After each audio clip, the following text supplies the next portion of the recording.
संविधान के वास्ते गांधी के रास्ते विरासत बचाओ यात्रा 7 से 11 अक्टूबर 2023 राजघाट, नई दिल्ली से राजघाट, वाराणसी के तहत आज फैज गर्ल्स इंटर कॉलेज में एक सभा का आयोजन किया गया। जेएनयू के पूर्व प्रोफेसर आनंद कुमार ने कहा कि अब इस देश के लोगों को तय करना है कि उन्हें कौन सा विचार पसंद है, गांधी का समतामूलक, समावेशी, सत्य व अहिंसा का विचार या उग्र हिंदुत्व का विचार जो गैरबराबरी, भेदभाव, जाति धर्म में बांटने वाला। अब सवाल है, जो आज़ादी मिली है उसे सहेजे और संवारे कैसे। इसे सहेजने के लिए हमें शांति और सद्भाव के सिपाहियों की जरूरत है। क्या आप वो सिपाही बनेंगे जो हमारी विरासत बढ़ाने और लोकतंत्र की मजबूती के लिए शांति, सद्भाव, सामाजिक न्याय की स्थापना के लिए बलिदान हेतु तैयार हो? हमारा आह्वान है, हम देश बचाने निकले हैं, आओ हमारे साथ चलो। असल में गांधी हिंदू मुस्लिम एकता व महिला पुरुष बराबरी के प्रबल पक्षधर थे।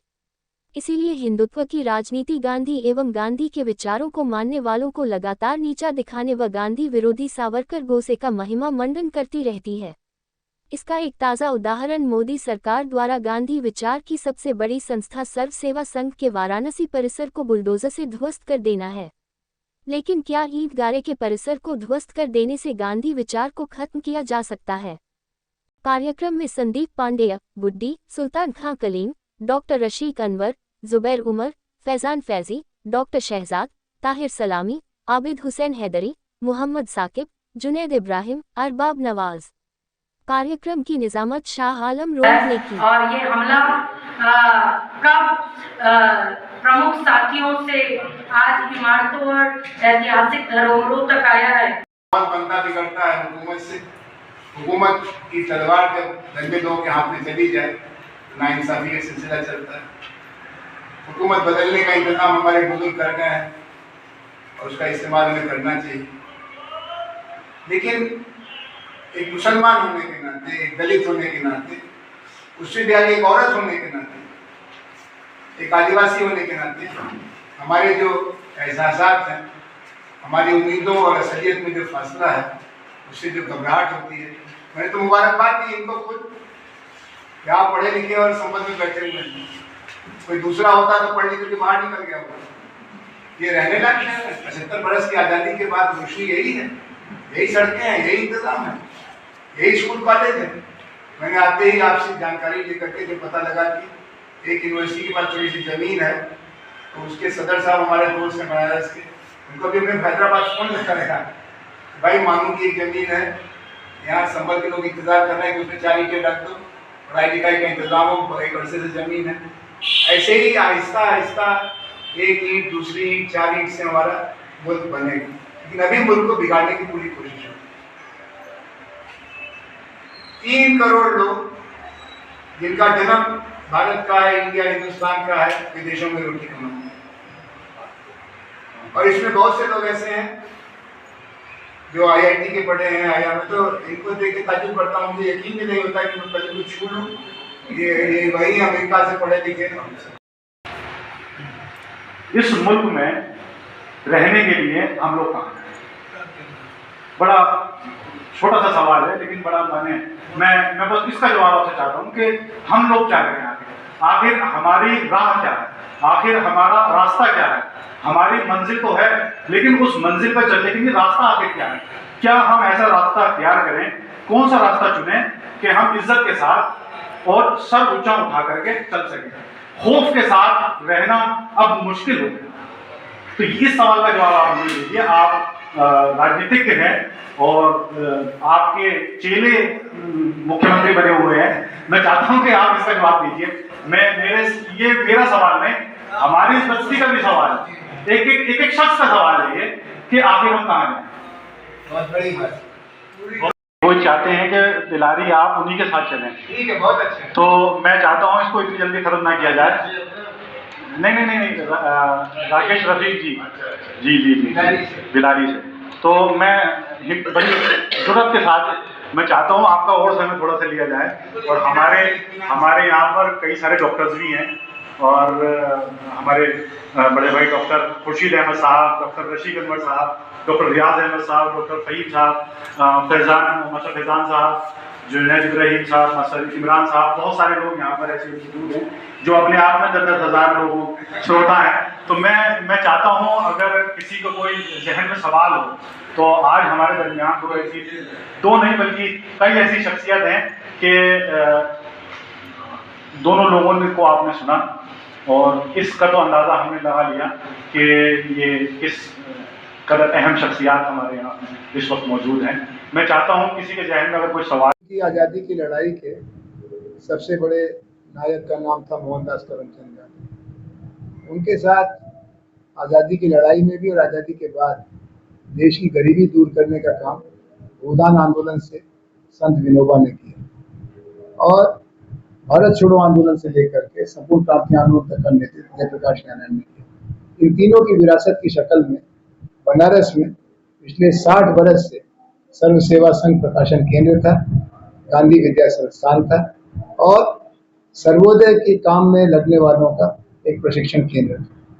वहाँ एक बालवाड़ी थी, योग चिकित्सा केंद्र था और चारों तरफ से जब जब कोई भी सवाल उठता था तो संवाद की जगह रहती थी, मुलाकात की जगह रहती थी। पिछले दिनों मई के महीने में भारत सरकार ने जाने किस वजह से उस जमीन को जो लाल बहादुर शास्त्री के आदेश से मिली थी, डॉक्टर राजेंद्र प्रसाद की चिट्ठी पर मिली थी, संत विनोबा भावे के आग्रह से मिली थी और जहाँ जयप्रकाश नारायण जी के आग्रह पर गांधी स्मारक निधि ने भवन बनाए थे, उसको उन्होंने कहा कि ये सब फर्जी था।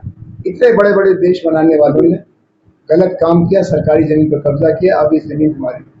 अदालत में सुनवाई नहीं हुई और पिछले दिनों अगस्त महीने में बुलडोजर लगा करके उसको जमींदोज कर दिया गया और उसका एक हिस्सा गांधी विद्या संस्थान आरएसएस की अगुवाई में चलने वाले इंदिरा गांधी राष्ट्रीय कला केंद्र को सौंप दिया गया। ये नाइंसाफी है, हम इसके खिलाफ देश को बताने निकले हैं क्योंकि मीडिया की पेशबंदी के कारण, मीडिया पर नियंत्रण के कारण ये बातें सामने आई नहीं। अब हम लोग कस्बे कस्बे जाके आप सब जैसे मीडिया मित्रों की मदद से बताने जा रहे हैं और जैसे आज इस कॉलेज में मीटिंग हुई, ऐसे जो समाज की निगरानी करते हैं, समाज को दिशा देते हैं, उन पब्लिक इंटेलेक्चुअल से मिलने वाले। आपने कहा पत्र में उन्होंने मुस्लिम सांप्रदायिक संगठन का जिक्र किया, वो कौन लोग हैं?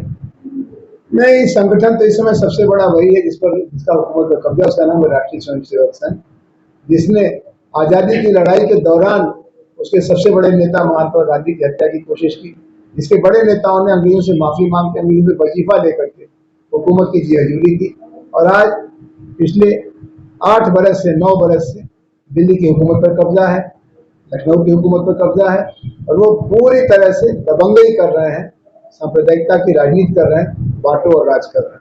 क्या लगता है इस यात्रा से कोई परिवर्तन आएगा? क्या सरकार पर प्रभाव पड़ेगा? देखिए, ये मुल्क जमहूरियत का मुल्क है। अब सामंतों का जमाना नहीं, अंग्रेजों का जमाना नहीं, नवाबों और राजाओं का जमाना नहीं।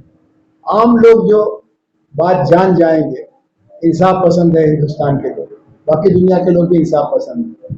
अगर उनको मालूम है नाइंसाफी हो रही तो हमारे साथ करेंगे। अभी तो खबर ही नहीं है कि 60 बरस पुरानी बिल्डिंग, यहाँ से 3 करोड़ किताबें शाया हुई, देश के करीब करीब हर हिस्से में 72 रेलवे स्टेशनों पर इनका बुक स्टॉल चलता है। उसको आपने जमीन नाजायज कब्जा लाल बहादुर शास्त्री ने कराया, राजेंद्र प्रसाद ने कराया, आचार्य विनोबा ने कराया, जयप्रकाश नारायण ने कराया। शर्म नहीं आती है आपको? हुकूमत में बैठे तो जो चाहे सो करेंगे। हमको लगता है कि ये बात जब फैलेगी इसका फैसला होगा। अभी फैसला होगा तो बहुत अच्छा, हुकूमत जाग जाए, सुलझ जाए, माफ करे, अपने से माफी मांगे। लेकिन अगर नहीं सुलझा तो मई में तो निश्चित ही सुलझेगा जब देश की बड़ी पंचायत बैठेगी, नई हुकूमत चलनी। जिस तरह से ऐतिहासिक स्थलों के नाम बदले जा रहे हैं, इस पर आपका क्या विचार है? ये नादानी है। आप उन ऐतिहासिक स्थलों का नाम बदल के क्या हासिल करना चाहते हैं? इलाहाबाद का नाम प्रयागराज करने से वहाँ का गरीबी बेरोजगारी दूर हो जाए, वहाँ अपराध कम हो जाए, वहाँ औरतें सुरक्षित रहें, गरीब को एक राहत मिले। इसमें आप कोई भी नाम रख दीजिए, लेकिन नाम बदलने से तो कुछ होता नहीं है। खाली एक बहस आम लोगों में चलती है कि नाम बदल दिया, नाम बदल दिया। नाम बदलते रहिए, काम न बदलिए। हम चाहेंगे आप काम बदलिए। जिस तरह के बिल संसद के अंदर लगातार आ रहे हैं, उसको लेकर जो सोशल वर्कर हैं ऑल इंडिया स्तर पर, वो क्यों नहीं बोलते? ऐसी क्या जरूरत पड़ी आकर के? क्या यात्रा ही जरूरी है? देखिए, ये जो समय है ये बहुत नाजुक समय है। जो लोग आपके बीच में आए हैं ये बहुत लंबे अरसे से समाज में काम कर रहे हैं और इनके लिए जगहें घटती जा रही हैं। एक जगह होती थी सोशल वर्कर के लिए समाज में, तो दिल्ली में मीटिंग करना नामुनासिब हो गया। पुलिस से इजाज़त लीजिए तब आप मीटिंग कर सकते हैं और मीडिया में लिखना नामुमकिन हो गया। एक आदमी था जो मीडिया में हिम्मत से बोलता था, उसको नौकरी छोड़नी पड़ी। लेकिन दूसरी तरफ समाज में जान है, समाज में इंसाफ के लिए यकीन है। तो जब रवीश कुमार ने आम आदमी NDTV छोड़ा, उसके पीछे एक आदमी नहीं था, आज 70 लाख लोग उसके सब्सक्राइबर हो गए। ऐसे ही संदीप पांडे को जब BHU से हटाया गया RSS के वाइस चांसलर की वजह से, तो संदीप पांडे ने खत लिखा दुनिया के लोगों के नाम, सूचो हुई। आज संदीप पांडे को सारे देश में एक जानकार के तौर पर माना जाता है, स्वीकारा जाता है। अब क्या मानते हैं, जिस तरह विपक्ष के कुछ नेता सरकार के मुद्दों को लेकर लड़ रहे हैं और उन्हें ईडी और दूसरी संस्थाओं के द्वारा जांच करा करके जेल भेजा जा रहा है, आप किस नजरिए से देखते हैं? क्या जितना जुल्म हुकूमत करेगी, आम लोगों की हमदर्दी उतना जुल्म के शिकार लोगों के साथ होगी। आप मुबारक दीजिए विपक्षी नेताओं को कि नींद से जाग गए। अभी तो शिकायत हमको यही थी कि वो बोलते ही नहीं थे, वो आपस में ही एक दूसरे के साथ तकरार करते थे। हुकूमत आजाद बेलगाम घोड़े की तरह से पूरा खेत चल रही थी और ये सब राफेल में हुआ, अंबानी के साथ हुआ, अडानी के साथ हुआ। लेकिन अब विपक्ष जब जागा है, आम लोगों को एक मंच मिला है और हमें पूरा यकीन है और निकटता आएगी और केरल से कश्मीर तक पूरा मुल्क एक साथ बदलाव के लिए खड़ा है। अभी हाल ही में कुछ पत्रकारों के यहाँ छापेमार कार्रवाई हुई, क्या लगता है कि प्रेस की आजादी को छीना जा रहा है या ये विभाग की जो कार्रवाई हो रही है सही है? आपके नजरिए से क्या? इसमें हमारे दोस्त डॉक्टर संदीप पांडे के भी कई निकट के परिचित हैं, इनके लेख इनमें से कई चैनल्स में मीडिया में आते रहे। मैं चाहूंगा कि वो आपको जवाब दें। डॉक्टर संदीप पांडे। देखिए, ये सरकार आने के पहले मेरे लेख कुछ राष्ट्रीय अखबारों में छप जाते थे। जैसे दैनिक जागरण में 3-4 महीने में एक लेख छप जाता था। लेकिन ऐसा लगता है कि जब से ये सरकार आई तब से किसी ने वहाँ कोई स्विच ऑफ कर दिया है, जो हमारे नाम का स्विच था। तो ये जाहिर है कि अब मीडिया पे पूरी तरह से भारतीय जनता पार्टी की सरकार का कब्जा हो गया है। RSS के लोग बैठे हैं बड़े बड़े मीडिया घरानों में, जो ये तय कर रहे हैं कि क्या छपेगा क्या नहीं छपेगा।